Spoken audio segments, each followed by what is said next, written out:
야곱은 외삼촌 집 라반의 집에서 20년의 삶을 보냈습니다. 그 20년은 라반의 아래에서 너무나 고생하고 고통스러운 시간이었지만 하나님이 함께한 시간이었습니다. 하나님의 은혜로 야곱은 결혼도 하고 가정을 이루었고 11아들과 또 한 명의 딸을 낳았습니다. 그리고 많은 제사를 이루었습니다. 그러나 때가 되어서 야곱은 외삼촌 라반의 집을 떠나고 고향 가나안 땅으로 돌아왔습니다. 이 가나안 땅에 들어왔고 고향 땅에 돌아왔지만 아직은 완전히 야곱이 고향으로 돌아온 것은 아닙니다. 이미 가나안 땅으로 돌아왔습니다. 하지만 야곱은 아버지 집 헤브론에 도착하지도 않았습니다. 그리고 더 나아가서 영적인 고향인 베델에 올라가지 않은 상태입니다. 그러므로 야곱은 고향으로 돌아왔지만 진정한 고향으로 돌아온 것은 아니었습니다. 야곱은 베델에 올라가지 않고 세겜 땅에 머뭅니다. 그 시간이 무려 10년 정도에 이릅니다. 이 10년 동안의 시간을 통하여서 야곱은 영적 해이에 빠졌습니다. 세겜 사람들과 함께 어울려 살았고 그곳에 밭을 살면서 농사를 지었을 것입니다. 또 정착을 했을 것입니다. 이런 동안에 야곱은 세겜화 되고 말았습니다. 우리가 2주간에 걸쳐서 이 야곱의 딸 디나에 대한 강간 사건에 대해서 함께 말씀을 나누었습니다. 이 사건이 왜 일어났습니까? 겉으로 보게 되어지면 이 디나의 경솔함 때문에, 부주의함 때문에 일어난 사건이었습니다. 디나가 세겜 땅에 있는 여인들을 만나러 가지 않았다면 결코 일어나지 않을 일이었습니다. 하지만 왜 이런 일이 발생했습니까? 그것은 바로 야곱의 영적 해이함 때문입니다. 가나안 땅에 들어왔다면 그는 베델로 올라가서 하나님의 제단을 쌓아야 되는 불구하고 야곱은 세겜 땅에 오래 머물면서 그곳에 살았습니다. 그 일로 인하여서 디나가 강간을 당하는 일이 발생하였고 이 일로 인하여서 시므온과 레위가 세겜 사람들에게 복수를 하였습니다. 이것은 야곱의 가정에 큰 위기를 가져온 것이었습니다. 히위 족속은 다른 가나안 부족 사람들과 가나안 족속입니다. 그러므로 히위 족속을 못 살았다는 것은 다른 가나안 부족으로부터의 공격을 당할 수 있는 위기에 빠지는 것입니다. 야곱은 그것을 두려워하였습니다. 시몬과 레위와 야곱의 다른 아들들로 인하여서 내가 큰 위기를 당하였다. 우리가 큰 위기를 당하였다면서 야곱은 두려워하였습니다. 이때 하나님의 말씀이 야곱에게 임합니다. 1절 말씀 보십시오. 하나님이 야곱에게 이르시되 일어나 베델로 올라가서 거기 거주하며 내가 내 형 에서의 낯을 피하여 도망하던 때에 내게 나타났던 하나님께 거기서 제단을 쌓아라 하신지라. 하나님이 야곱에게 이르시되, 하나님의 말씀이 야곱에게 임하였어요. 그런데 이 공백기가요 10년입니다. 언제 하나님께서 말씀하셨습니까? 바다나람 외삼촌 집에 있어서 너는 내 조상, 내 족속의 땅으로 돌아가라. 내가 너와 함께 할 것이다. 그렇게 말씀하신 지가 10년 전이었어요. 그리고 또다시 10년 만에 다시 하나님께서는 야곱에게 나타나셔서 말씀을 하셨습니다. 10년 동안은 하나님께서 전혀 야곱에게 말씀하지 않았어요. 그 기간은 야곱이 영적 해이에 빠진 시간이었습니다. 영적으로 잠들어있는 시간이었어요. 하나님과의 교제가 떨어졌고 야곱은 세겜 땅에서 자신의 종력을 채우면서 살았던 그런 시간이었어요. 그렇기 때문에 하나님께서는 10년 동안 야곱에게 아무런 말씀을 하지 않았던 것입니다. 우리가 아브라함 경우도 알 수가 있습니다. 창세기 16장 아브라함이 86세 될 때에 그가 가나안 땅에 들어온 지가 11년이 지났지만 아들 소식이 없었어요. 그러자 사라가 자신의 몸종 하갈을 주면서 이 하갈과 동침하여서 아들을 낳아라. 그렇게 재촉하죠. 그러자 아브라함이 그 하갈의 말을 듣고 하갈과 동침하여서 이스마엘을 낳습니다. 그런데 이스마엘은 약속의 아들이 아니었어요. 하나님께서 사라의 방법을 통하여 아들을 주시기로 말씀하셨지만 아브라함은 인간적인 방법을 통하여 이스마엘을 낳았어요. 그리고 이 사건 이후로 하나님께서 무려 13년 동안 하나님이 아브라함과 말씀하지 않습니다. 아브라함의 불순종에 대해서 하나님이 징계하시면서 말씀을 거두어 버리십니다. 그런데 그것이 창세기 16장과 17장 한 기도하고 그 시간이 무려 13년이 흘러갑니다. 13년이 흘러간 후에 하나님께서 아브라함 99세 때에 나타나셔서 아브라함에게 언약을 다시 재건하시면서 할례를 할 것을 말씀을 하십니다. 아브라함에게 13년은 영적으로는 잠드는 시간이었듯이 야곱에게 10년은 야곱이 영적인 해양 가운데 빠진 시간이었어요. 그런데 이때 하나님께서 침묵을 깨뜨리시고 야곱에게 말씀을 하셨습니다. 그런데 이것은 야곱이 위기에 단지 피하라고 주신 말씀이 아니에요, 여러분. 만약에 하나님께서 야곱에게 위기를 해서 건져주시고 원하셨다면 어떻게 말해야 될까요? 야곱아, 야곱아, 너는 지금 머리를 동네봐라. 너 빨리 외삼촌 집에 가서 도움을 구하든지 형 에서도 도움을 구하라. 아니면 너희들 가족 순서로 만들어서 방언집을 만들어내라.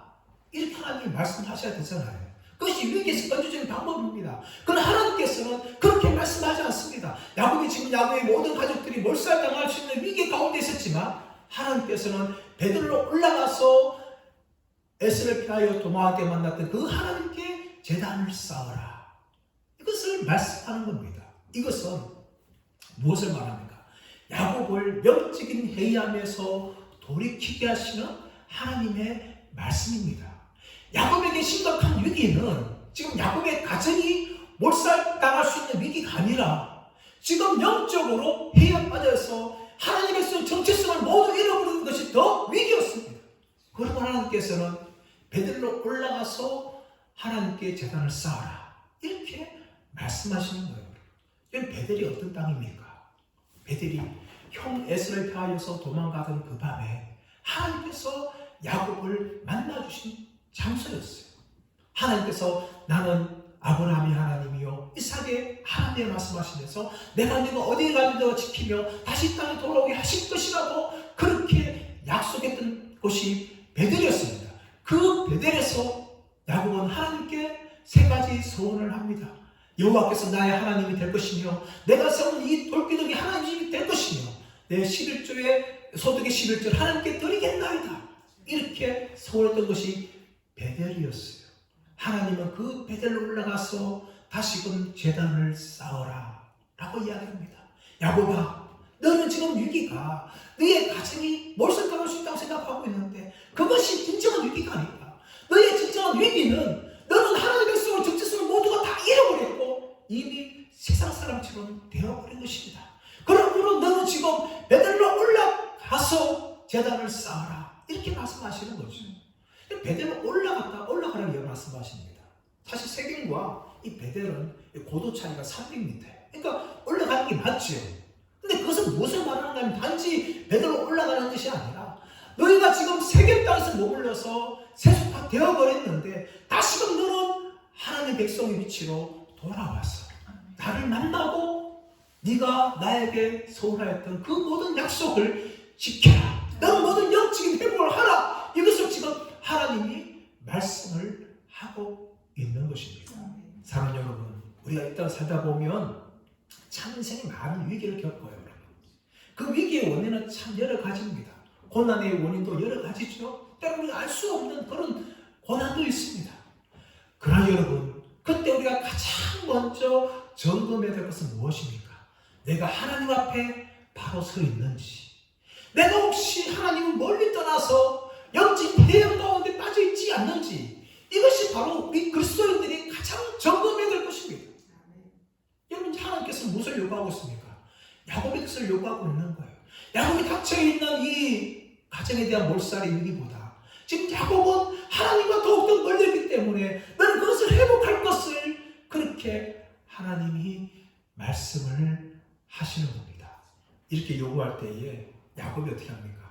야곱이 영적으로 믿음으로 반응을 합니다. 2절 말씀 보시면 야곱이 이에 자기 집안 사람과 자기와 함께한 모든 자에게 이르되 너희 중에 있는 이방 신상들을 버리고 자신을 정결하게 하고 너희들의 의복을 밖으로 입어라. 여러분, 야곱이 지금 믿음의 족장으로서 가족들과 모든 종들을 향하여 세 가지의 명령을 하죠. 그래서 첫 번째가 무엇입니까? 너희가 가지고 있는 우상 신상들, 이 이방 신상들을 다 버리라. 버리라고 말합니다. 여러분, 야곱의 집안은 사실 야곱의 집안은 우상의 집안이었어요. 왜 그럴까요?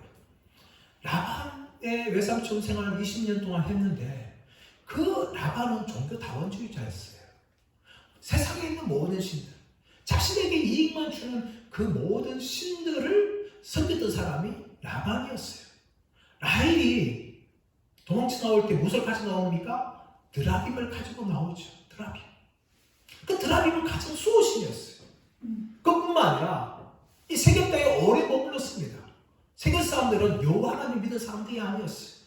자신들의 우상을 섬겼던 사람들이었습니다. 그 사람들과 오래 10년 동안 거하면서 교제하였어요. 그렇다고 무엇을 배웠을까요? 우상신을 섬기는 것을 배웠다는 것입니다. 그뿐만 아니라 시몬과 레위가 세겜 사람들을 학살한 후에 야곱의 아들들이 약탈하지 않습니까? 그 약탈할 때 그냥 돈만 가지고 나왔을까요? 아니에요, 여러분. 세계에서 섬기고 있던 우상들을 가지고 나왔을 것입니다. 그러므로 야곱의 집안에는 우상 덩어리가 많았습니다. 지금 야곱은 무슨 명령합니까? 그 모든 가족들을 향하여서, 종들을 향하여서 우리가 가지고 있는 모든 이방 신상들을 버리자라고 이야기하죠. 더 나아가서 우리를 정결하게 하자. 여러분, 정결하다는 것은 단지 몸만 정결한 것이 아닙니다. 이 정결이라는 것은 우리의 몸뿐만 아니라 우리의 마음과 우리의 영혼을 정결하게 하는 겁니다. 하나님께 나아갈 때 필요한 것은 뭡니까? 우리를 정결하게 하는 거죠. 레위기 13장, 14장, 또 민수기 8장 말씀 가보시면 하나님께 나온 자들이 몸과 옷을 정결하게 하라고 요구하고 있는 내용이 나옵니다. 더 나아가서 의복을 바꾸라라고 이야기하죠. 이것은 하나님께 예배드리기 위해서 필수적인 조건입니다. 왜 요구할까요? 세겜 사람들과 전쟁을 하면서 그들의 손에는 시체를 만진 부정한 손이었고 그들의 옷에는 피가 묻었을 것입니다. 그러므로 이 부정하고 더러운 모든 것을 버리고 하나님 앞에 나올 것을 지금 야곱이 그렇게 명령합니다. 신약적으로 마찬가지입니다. 로마서 12장 1절 말씀에 무엇을 말합니까? 그러므로 형제들아, 내가 하나님의 모든 자비함으로 너희를 원하노니 너희 몸을 하나님 기뻐하시는 거룩한 산제물로 드리라. 이것이 너희가 드릴 영적 예배니라. 마땅한 예배니라. 이 너희 몸이 뭡니까? 단지 우리 몸을 말합니까? 아닙니다, 여러분. 우리 몸뿐만 아니라 우리의 영혼을 다 포함하는 것이 몸이란 단어죠. 하나님 나가서 예배드리기 위해서는 단지 우리 몸만 앉아있는 것이 아니라 우리의 마음도 우리 영혼도 구분하여서 하나님께 온전히 드릴 것을 그렇게 말합니다. 지금 야곱이 지금 하나님께 나아가기 위해서 그렇게 명령하는 거죠. 우리가 가지고 있는 모든 이방 신상들을 버리자. 그리고 우리를 정결케 하자. 우리 얼굴을 바꾸자 하면서 하나님 앞에 우리가 거룩하게 나아가자. 하나님 말씀하지 않습니까? 내가 거룩한 너희는 거룩하라. 이 말씀 앞에 야곱이 반응하면서 우리가 하나님께 전을 쌓기 위해서 이방 신상들 다 버리고 우리의 몸과 우리의 얼굴을 바꾸고 정결케 하면서 나아가자. 그렇게 촉구를 합니다. 여러분, 그런데 여러분, 야곱은 지금까지 영적인 번뇌를 다 잃었어요. 그러나 지금 다시금 영적인 번뇌를 회복하면서 명령할 때에 여러분 4절 말씀 보시면 야곱의 모든 가족들이 다 순종하면서 자신들이 가지고 있는 이방 신상들을 가지고 오고 자신들이 있는 귀걸이를 가지고 옵니다. 그러자 야곱이 어디에 묻습니까? 상수리 나무 아래에 그것을 다 묻어버립니다. 여러분, 묻는다는 이 단어가 히브리 단어가 타만이라는 단어예요.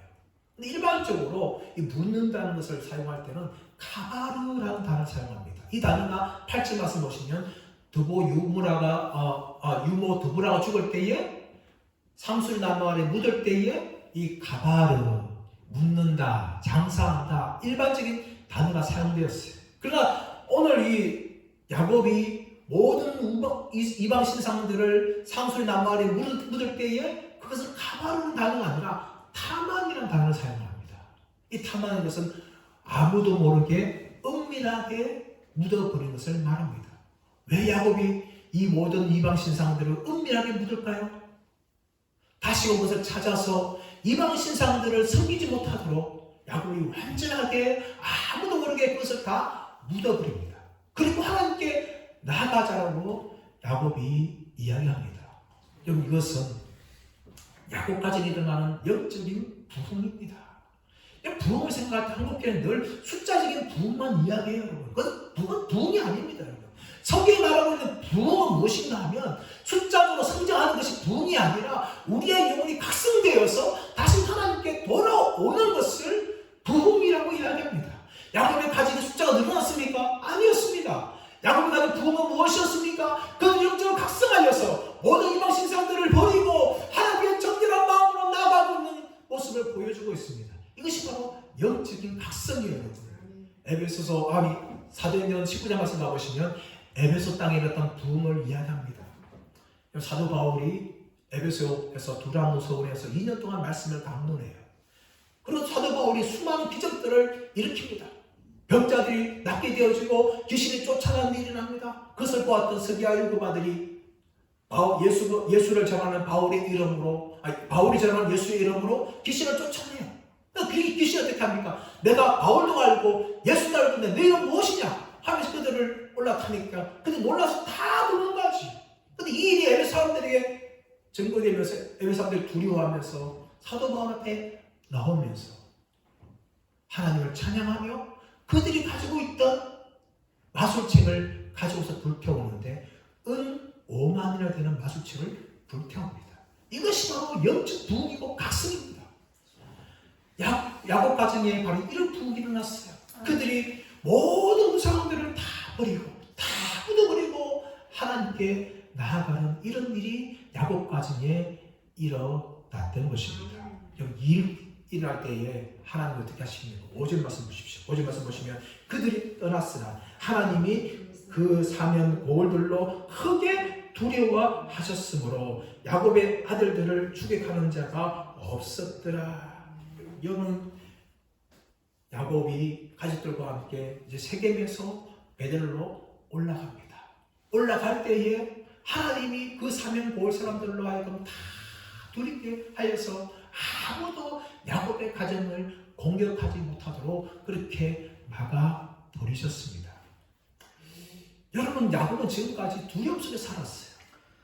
그가 라반 집을 떠나올 때는 외삼촌 라반이 쫓아와서 자신을 죽이지 않을까? 그렇게 두려워했어요. 또 형 에서를 만나기 전에 형 에서가 400명을 거두러 온다는 말 듣고 자신과 가족들을 죽이지 않을까 하는 두려움을 가졌습니다. 또 세겜 땅에는 살인이 났을 때에 다른 가나안 부족들이 자신의 가족들을 몰살하지 않을까 하는 두려움을 가지고 있었어요. 그럼 하나님께서는 모든 두려움을 바꾸십니다. 이제 야곱이 두려워하는 것이 아니라 야곱 주위에 있는 다른 가나안 부족들을 크게 두려워하게 하셨습니다. 사실 하나님께서는 지금까지 침묵하셨어요. 야곱이 세겜에서 사람들과 동행하며 세상 가운데 살아갈 때 하나님께서는 아무런 일도 하지 않으셨습니다. 그러나 지금 야곱의 가진 위기가 찾아올 때에 하나님이 극적으로 개입하셔서 사면 모든 골들로 크게 두려워하셔서 야곱의 가정들을 손도 대지 못하도록 막으셨습니다. 이것은 무엇을 말합니까? 이것은 하나님의 관계 증명입니다. 지금까지 야곱의 가정이 하나님께 돌이키죠. 하나님의 말씀을 듣고 제단을 쌓기 위해서 우상들을 부리고 그리고 자신의 몸을 정결케 하고 얼굴을 바꾸면서 이 세겜 땅에서 베델로 올라가서 제단을 쌓으려고 합니다. 이때 하나님께서 크게 두려워하시는 것은 하나님의 관계 증명이에요. 나는 너희의 하나님이 되고 너희는 내 백성이 된다는 것을 야곱의 가정에 보여주시는 증거입니다. 그것이 바로 고을 사람들을 크게 두려워하는 일로 나타난 거죠. 성경은 마찬가지입니다, 여러분. 출애굽기에 써보면 하나님 왜 홍해를 가르셨을까요? 그것은 바로 나는 너희의 하나님이며 내가 너와 함께한다는 것을 보여주는 관계 증명입니다. 또 가나안 땅 정복할 때에 왜 하나님께서 여리고성을 그냥 무너뜨리게 하시고 또 우박을 내려서 왜 사람들을 그렇게 몰살시킵니까? 그것은 바로 내가 너희와 함께하고 있다는, 나는 너희의 하나님이 된다는 것을 하나님 관계로 증명해 보여주는 그런 사건들입니다. 사람 여러분, 이런 관계 증명들이 저와 여러분의 삶 가운데 있습니다. 하나님 어떤 분이십니까? 하나님을 향해서 우리는 하나님 아버지라고 부릅니다. 하나님 우리 아버지 되고 우리는 그분의 자녀가 됩니다. 그렇다면 하나님께서 우리가 어떻게 하십니까? 우리의 아버지가 되신다는 이 관계를 끊임없이 증명해 주시는 것이죠. 우리가 어려움 당할 때 피할 길을 열어주시고 우리가 기도할 때 응답해 주시고 또 돕는 사람 손길을 보내주심을 통하여서 결코 우리를 버리지 않고 우리를 떠나지 않고 우리를 자녀 삼아주신 그 증거들을 우리 가운데 보여주는 거죠. 그러므로 믿음의 사람들에게 무엇이 있습니까? 간증이 있는 겁니다. 여러분, 예수 믿는 건 단지 머리만 믿는 것이 아니에요. 여러분, 직접으로 믿는 것이 아닙니다. 우리 성도한테 하나님이 나의 아버지 됨을 체험하는 것이 신앙생활이에요. 여러분, 그러므로 우리에게 수많은 간증들이 있습니다. 생각해보면 얼마나 많은지 모릅니다. 이런 하나님께서 우리에게 관계 증명해 주시는 간증을 우리는 고백하면서 살아가는 것이 신앙생활이에요. 저는 그러므로 하나님께서 끊임없이 우리의 아버지 됨을 우리의 삶에서 보여주고 있는 것입니다. 야곱의 가정들이 베델에서 올라갈 때에 하나님께서 크게 고을 산들 두렵게 함을 통하여서 하나님이 아버지 되심을 그렇게 보여주고 있는 겁니다. 근데 여러분, 이 세겜에서요 베델까지는 30km입니다. 30km. 지금이야 뭐 자동차 타면 금방 가지 않습니까? 근데 그 당시에 야곱의 가정은 자동차가 없었죠. 사람들이 걸어서 가야 됩니다. 또 야곱의 가정에 어린아이들도 있었어요. 여자들도 있었습니다. 또 많은 소와 또 양과 이런 짐승들이 있었어요. 그렇다면 30km 하더라도 결코 하루 만에 갈 수가 없어요. 쉽지 않은 길입니다. 근데 그 하루 동안에 얼마든지 가나안 부족들이 공경할 시간이 있었어요. 그래서 야곱의 마음 가운데는, 또 가정 가운데는 두려움을 싣는 거죠, 여러분. 하나님을 의지했다면 두려워하지 않았을 것입니다. 그러나 상황을 보았다면 야곱과 그의 가족들은 두려워하면서 세겜에서 베델로 올라갔을 거예요. 근데 하나님을 만약 의지했다면 결코 두려움하지 않고 세겜에서 베델로 올라갔을 것입니다. 여러분, 결국은 세겜에서 베델로 올라갔어요. 그런데 그 과정이 중요합니다. 상황을 바라보면서 두려워했다면 그들은 이 하루이상의 길이 얼마나 힘들고 고달프고 어려웠을까요? 그러나 하나님을 담대하게 의지했다면 결코 두려워하지 않고 평안하게 그렇게 걸어가서 베델에 도착했을 것입니다. 저와 여러분도 마찬가지입니다. 우리는 어쩌면 이 베델이라는 영적 고향에 돌아가야 돼요. 천국에 돌아가야 합니다. 이 땅의 삶은 세겜에서 베델로 가는 과정입니다. 그런데 이 과정이 사람들 두 가지 모습 사는 거죠. 세상을 두려워하면서 자신의 문제에 대해 걱정하면서 살아가면서 불안하며 정말 평안이 없는 가운데 살아갑니다. 그러나 이런 삶을 살아가면서 내가 비록 이 땅에서 고난당하고 어려움 당하지만 하나님 나와 함께 하시고 나를 버리지 않으시고 나를 지켜주신다는 믿음을 가지고 있는 사람들은 어떤 어려움이 찾아온다 할지라도 천국을 바라보며 믿음으로 걸어가고 평안한 마음으로 살아갈 수가 있는 거예요. 결국은 천국 도착하지만 어떻게 살고 있는지가 중요한 겁니다. 저와 여러분 어떻게 살아가고 있습니까? 우리는 육신의 장막이 끝나고 우리 영혼이 천국에 들어갈 때 천국에 들어갈 것입니다. 그러나 여러분, 이 땅에서 우리가 걱정하며 염려하며 불안하며 살 것인가? 아니면 믿음을 가지고 하나님 붙들고 의지하면서 단단히 살아갈 것인가? 이 차원이 다르다는 겁니다. 저와 여러분 어떻게 살아가고 있습니까? 저와 여러분 부족하지만 날마다 십자가 붙들고 하나님을 바라보며 믿음으로 살아감을 통하여서 어떤 문제가 당한다 할지라도 하나님의 평강을 우리가 경험하면서 끝까지 믿음으로 살아가는 저와 여러분 되시기를 예수님의 이름으로 축원합니다. 이렇게 여러분 이제 올라갈 때에 하나님께서 이 야곱의 가정한테 개입하여 주시고 또 야곱은 베델 올라가서 어떻게 합니까? 제단을 하나님께 쌓고 그것을 엘 베델이라 부릅니다. 7절 말씀 보시면 그가 거기서 제단을 쌓고 그것을 엘 베델이라 불렀으니 이는 그의 형 낫체 피할 때에 하나님 거기서 그에게 나타나셨습니다. 여기 제단을 쌓으면서 엘 베델이라 불렀어요. 그것은 베델입니다. 베델인데 그 제단을 쌓으면서 엘 베델 무슨 뜻일까요? 베델의 하나님. 이 베델이 하나님 집 아닙니까? 다시 말하면 엘 베델은 하나님의 집의 하나님. 베델 위치는 똑같았어요. 그런데 이 베델을 엘 베델을 부릅니다. 창세기 32장에서 야곱이 28장에서 베델을 부릅니다. 그런데 35장에서는 같은 이 베델을 향하여서 엘 베델하고 또 이름을 바꿉니다. 왜 바꿉니까? 그것은 바로 야곱이 하나님 앞에 제단을 쌓으면서 자신이 돌이키고 또 하나님께 서원을 지키는 노력을 보여주기 때문에 같은 베델이지만 그 베델이 아니라 엘베델, 하나님의 집의 하나님이라고 그렇게 다시금 부릅니다.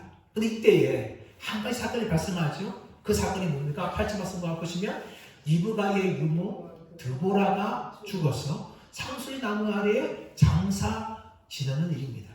여러분, 왜 뜬금없이 이 베델에서 드보라가 죽는 장면을 기록합니까? 분명히 야곱은 전적으로 하나님께 돌이켰고 하나님께 돌아왔습니다. 근데 그 베델에서 누가 죽는가 하면 리브가의 유모 드보라가 죽는 거죠.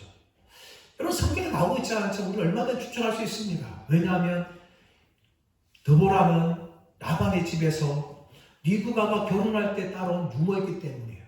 그렇다면 리브가가 야곱을 낳을 때 그 야곱은 누구의 보살핌을 받았는가 하면 이 드보라의 보살핌을 받았습니다.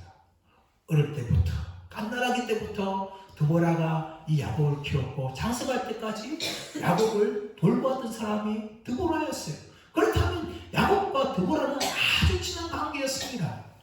엄마 같은 존재고 할머니 같은 존재가 이 드보라 아닙니까? 근데 성경은 이 드보라의 죽음을 여기서 기록합니다. 야곱이 적절하게 돌이키는 그 베델이라는 장소에서 드보라가 죽는 장면을 기록합니다. 왜 기록할까요? 그 이유는 무엇인가 하면 이제 야곱이 완전히 라반의 집과 결별을 했으며 또 야곱의 후손들도 이 외가 집과 완전히 결별되어서 완전하게 독립된 존재가 되었다는 것을 이 드보라의 죽음을 통하여 성경은 보여주고 있는 겁니다. 지금까지 끊임없이 야곱은 라반의 집을 떠났지만 이 라반의 집에서 벗어날 수 없는 그런 사람이었어요. 그러나 이 베델에서 하나님 전적으로 돌이키고 엘베델을 부르는 그때에 드보라가 죽으면서 이제 야곱을 괴롭혔던 라반의 집과 완전히 결별됐다는 것을 성경이 보여주고 있습니다. 이때 여러분, 하나님께서는 이제 아주 좋은 표현을 하나 합니다. 9절 말씀 보시면 야곱이 밧단 아람에서 돌아오매 하나님이 다시 야곱에게 나타나사 그에게 복을 주시고. 여러분, 9절의 표현이 기가 막히지 않습니까? 야곱이 밧단 아람에서 돌아오매. 여러분, 밧단 아람에서 돌아온 지가 이미 10년 전의 이야기입니다. 외삼촌 집에서 떠나온 지가 이미 10년이 훨씬 더 되었어요. 그런데 성경은 이제서야 밧단 아람에서 돌아오매. 베델에 올라왔을 때에 밧단 아람에서 돌아왔다라고 그렇게 기록합니다. 베델에 돌아오기 전까지는 여러분, 밧단 아람에 돌아온 것이 아니었습니다. 숫곳에서 머물고 또 세겜에서 거의 10년 가까이 머물렀지만, 비록 그것이 가나안 땅이었지만 밧단 아람에서 완전히 돌아온 것이 아니었어요. 영적인 고향인 베델에 올라왔을 때야 비로소 밧단 아람에서 돌아왔다고 성경을 이렇게 기록을 합니다. 그리고 이때에 하나님께서 야곱이 나타나셔서 말씀하시면서 10절 말씀 보시면 야곱을 향하여 너는 야곱이지만 더 이상 야곱이라 부르지 않고 이스라엘에 부르겠다, 이렇게 하신 말씀이 나오죠. 10절 말씀 보시면 하나님이 그에게 이르시되 내 이름이 야곱이지만은 내 이름을 다시는 야곱이라 부르지 않겠고 이스라엘이 내 이름이 되리라 하시고 그가 그의 이름을 이스라엘이라 부르시고. 여러분, 분명히 하나님께서는 네가 야곱이지만 내가 너를 야곱으로 부르지 않고 이스라엘 부르겠다 라고 말씀하시는데, 성경에 뒤에 보시면 이 야곱과 이스라엘이 계속해서 혼용되어 그렇게 등장합니다. 분명히 하나님께서 너를 야곱이라 부르지 않고 이스라엘 부르겠다 말씀하시는데, 성경은 이스라엘만 그렇게 기록한 것이 아니라 야곱도 그렇게 동시에 기록할 때가 성경이 있습니다. 그렇다면 하나님 무슨 말씀하시는 거예요? 약속 없으신가요? 그것이 아닙니다. 이 표현은 무슨 말인가 하면은 더 이상 과거의 야곱처럼 그런 삶이 아니라 너 자신만을 의지하고 너 자신만을 위해 살아갔던 그 야곱이 아니라 내가 너를 이스라엘다운 사람으로 만들어가겠다라고 약속하시는 겁니다. 이미 창세기 32장에서 28절에서 하나님 분명히 야곱을 이스라엘 바꾸셨어요. 너는 이스라엘이다. 너는 하나님과 사람과 기로서 이긴 자다. 그렇게 말씀하셨는데 야곱이 그동안 이스라엘처럼 살지 못하였어요. 약속의 말씀을 믿고 돌아왔지만 어떻게 합니까? 세겜 땅에 오래 머물렀습니다. 또 사람들을 두려워합니다. 이스라엘이 아니라 야곱처럼 살아온 거죠. 그런데 하나님께서는 내가 너를 이제 더 이상 야곱이라 부르지 않고 이스라엘로 부르면서 너를 야곱 같은 사람이 아니라 이스라엘 같은 사람으로 내가 너를 만들어 갈 것이다.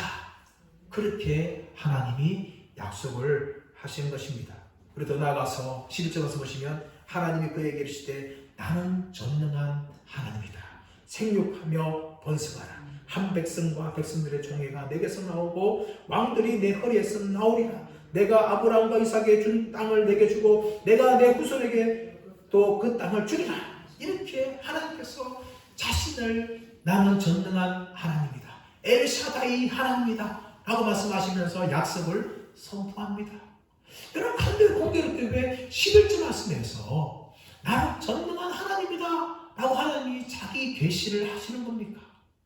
이것은 아주 중요한 두 가지 의미가 있습니다. 하나는 무엇인가 하면 야곱이 이스라엘 되는 것은 야곱의 힘으로 만들어가는 것이 아니라 내가 너를 이스라엘로 만들어 가겠다라는 하나님의 선언입니다. 그 선언이 누구로 나타납니까? 전능한 하나님으로 나타나는 거죠. 하나님이 전능하시기 때문에 야곱이 이스라엘 되는 건 결코 실패가 없습니다. 여러분 이것이 우리에게도 마찬가지입니다. 우리가 구원받는 것은 우리의 힘으로 능력으로 구원을 주시는 것이 아니에요. 여러분. 누가 이루십니까? 하나님이 이루시는데 그 하나님은 전능한 하나님이에요. 우리를 예수님으로 불렀다면 영원한 천국에 이르기까지 구원의 백성을 삼아주시고 그 천국에 이를 그 모든 순간들이 누가 이루시는가 하면 전능한 하나님이 이루세요. 그래서 우리의 구원은요 결코 실패함이 없는 거예요. 우리가 때로는 세상 살다 보면 세상에 유혹에 넘어져 죄를 짓기도 하고 또 실패하는 경우도 있지 않습니까? 그러나 우리의 구원은 우리가 이루는 것이 아니기 때문에 아니고 하나님이 이루시기 때문에 우리가 세상을 살면서 비록 넘어지고 실패하고 쓰러지지 할지라도 하나님은 우리의 구원을 완전하게 이루십니다. 왜냐하면 하나님은 전능한 하나님이기 때문에 못할 것이 없는 하나님이기 때문에 우리의 구원을 이루시는 거예요. 사실은 구원은 우리가 우리의 구원을 것이 아닙니다. 전능한 하나님께서 우리의 구원을 완성하기 때문에 결코 우리의 구원은 실패하지 않는 것입니다. 그뿐만 아니라 이 전능한 하나님이 무엇을 또 이룰까요? 11절 이하에 나오고 있는 하나님의 약속을 이루는 것입니다. 생육하고 번성하라. 한 백성과 백성의 총회가 내게서 나오고 왕들이 나오며 또 내가 이삭과 아브라함 이삭의 준 땅을 내게 주며 내 후손에 줄 것이다. 이 약속을 누가 이루신다고요? 하나님이 이루시는데 그 하나님은 전능한 하나님이기 때문에 약속을 못 이루실 것이 없으시는 하나님이라는 것을 하나님이 보여주는 겁니다.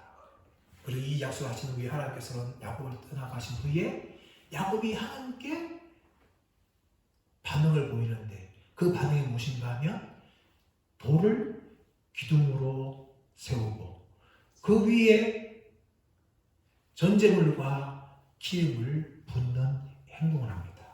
왜 야곱이 약속을 받은 후에 돌기둥을 세울까요? 그것은 무엇인가 하면 하나님이 내게 주신 약속을 내가 결코 잊지 않고 살아가겠습니다는 믿음의 결단을 올려내는 거예요. 그리고 그 돌기둥 위에 전제물을 붓고 기름을 붓는 것은 하나님 내 생명까지도 하나님께 올려드리겠습니다는 이 믿음의 헌신을 고백을 하는 겁니다. 사랑하는 여러분, 우리가 성경을 읽으면서 얼마나 이 믿음의 결단을 하고 있습니까? 그 말씀을 때 그냥 읽고 지나가는 것은 아닙니다. 우리는 야곱처럼 반응을 해야 됩니다. 하나님 내가 내게 주신 약속의 말씀을 결코 잊지 않고 살아가겠습니다. 그리고 그것을 정말 내가 생명같이 여김을 통하여 나를 온전하게 헌신하여 드리겠습니다. 이렇게 야곱이 하나님 약속을 기억하며 또 그 약속을 지키며 살아가겠다고 자신의 믿음의 결단을 올려드립니다. 물론 우리는 약합니다. 그러나 이것이 왜 중요합니까? 이렇게라도 하지 않으면 우리는 하나님의 믿음으로 살아갈 수 없기 때문에요. 야곱처럼 이렇게 반응해야 됩니다. 우리 자신들을 향한 하나님의 약속을 결코 잊지 않겠습니다. 그리고 내 자신을 하나님 앞에 온전히 올려드리는 믿음의 삶을 살아가겠습니다. 이렇게 결단하며 나아가야 됩니다. 이제 말씀의 결론을 맺습니다. 여러분, 야곱이 이 결단을 통해서 이제 내가 더 이상 야곱처럼 살지 않고 이스라엘처럼 살겠습니다. 하나님만을 의지하며 살겠습니다. 하나님은 나의 하나님이 됩니다. 그리고 그 하나님께 주신 그 약속을 잊지 않으며 그렇게 살겠습니다 하며 믿음의 결단을 올려드립니다. 여러분, 이런 고백이 저와 여러분 고백이 되기를 간절히 바랍니다. 한 약속을 나의 것으로 삼고 그 약속을 그냥 날마다 잊어 사는 것이 아니라 우리 말씀에 새기면서 주님 오실 그날까지 끝까지 믿음을 지키며 살아가겠다는 이 야곱의 결단처럼 우리도 그렇게 결단하면서 우리에게 주어진 이 삶, 영적인 고향인 베델 천국에 올라갈 때까지 믿음의 길을 끝까지 걸어가시는 저와 여러분들 되시기를 예수의 이름으로 축원합니다.